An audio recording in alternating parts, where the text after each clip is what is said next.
Temporal Anomaly by Jeffrey Hollar.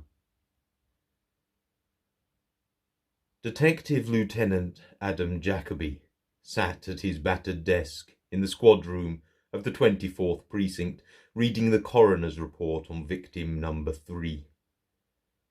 As he scanned the pages, a vague sense of uneasiness prodded the back of his mind relentlessly. Jacoby scowled as he realized he was reading over the same paragraph for the 3rd time.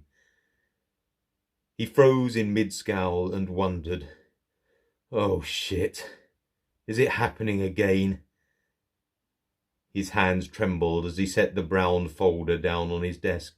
No, it wasn't. Jacoby sighed audibly. It wasn't another temporal anomaly after all.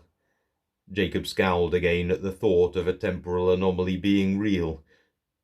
He wasn't even sure if that's what had been happening to him for the last 3 days. But fuck it, what else would you call it?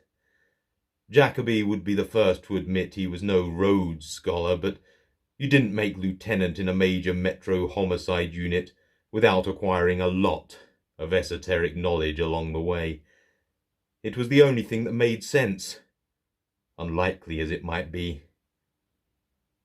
His first thought had been that it was a stress reaction to his latest case he was working. After all, the bastard had carved up 6 women in 2 weeks without leaving behind a single bit of forensic evidence. No, that was bullshit. Yeah, the case was a true ballbuster, but he had worked plenty of high-profile cases in his 22 years on the force. He knew what stress felt like, and this was something else entirely. Monday had been the first anomaly, he recalled. He had been typing some notes on the case when his telephone rang. He reached for it and snap! His hand froze mid-reach. His hand? Hell! His entire body was frozen, as if he was suddenly statuary, not a living, breathing person. His mind was working overtime, but the rest of the world stopped. Jacoby couldn't even move his eyes, but he sensed no movement around him. He could see Markovitz, 3 desks over, frozen in the act of eating a donut. His mind reeled as he remained trapped in time. How much was impossible to tell, but he knew time was passing. He sang a whole round of 99 bottles of beer. He recited the names of all 215 rookies from his academy class. He did the multiplication tables up to 14. Snap! His hand snatched the phone receiver he had been reaching for. Jacoby dropped it like a hot rock. His head whipped round, searching for any telltale indication that something had, in fact, happened. All that he saw was the usual assortment of activities that went on in the squad room on any given day. He was totally dumbfounded. His thoughts blurred with attempts to explain what had just happened. The tinny sound of a voice coming from the docked receiver, and that easily he banished the incident from his conscious mind and returned to work. When the remainder of a very long day passed without incident, he had convinced himself it had been a daydream or some such and gone home. The next anomaly had been on Wednesday afternoon. Jacoby was methodically placing pins into a large map. Each pin corresponded to the last known location of every woman reported missing in the area for the last 90 days. Jacoby frowned at the sheer number of pins, of women possibly involved with the case. Disgusted, he snatched up the now cold burger off of the table and took a large mouthful of greasy meat and cheese. As he chewed, he reminded himself that you had to keep fuel in the machine when you were working. It was happening again. He raged. He was rooted to the spot, immobilized, the burger inches from his face. He sensed rather than tasted the food in his mouth. As before, he could perceive nothing around him, but saw other officers similarly motionless. What the fuck is going on? He screamed mentally.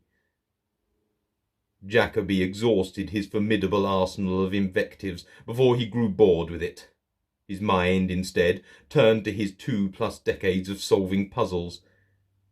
As before, his perception that time was passing could not be confirmed.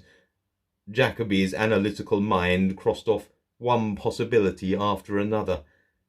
He was unsure when he had locked onto the possibility of a temporal anomaly. He had initially allowed himself a cerebral chuckle at the stupidity of the concept, but, after reflecting, realised that it had to be what was taking place. He remembered some old thing about when you eliminate the shit that makes sense, whatever is left had to be true, or something like that. He had no idea what to do or who he should tell about this. He couldn't envision his captain getting behind him on this. Jacoby let his mind wander, knowing that eventually the anomaly would snap, end. He nearly choked on the greasy burger as the world returned to normal. He forced it down and then walked to the large dry erase board by the door and swiped his name off of the on-duty side and marked the off box. He drove home and slept soundly with the help of a bottle of scotch. Jacoby awoke with a fuzzy head, but also with a plan. After his shift today, he would drive over to the university and see what the eggheads there would make of his belief in having witnessed theoretical physics made real. He worked that day with renewed vigour. Silently fearing another anomaly, he buried his anxiety in good old-fashioned work. As the day wound down with no unusual circumstances, Jacoby began to relax. Maybe the universe had hiccuped a few times, but all seemed back to normal now. Jacoby snatched up the phone on the first ring. The captain wanted him in his office. They had the first major lead in the case. Jacoby grinned as he hung up the phone and snatched up his jacket.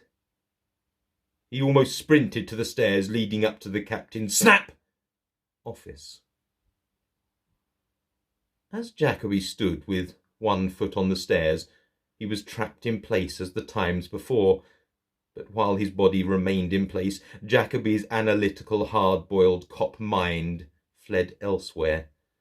His body could not follow the path of his sanity as it ran screaming and gibbering away through a mental landscape devoid of time and order. Meanwhile, not that far away from where Jacoby stood, Miriam had just switched off the electronic book reader with a snap and placed it on the nightstand.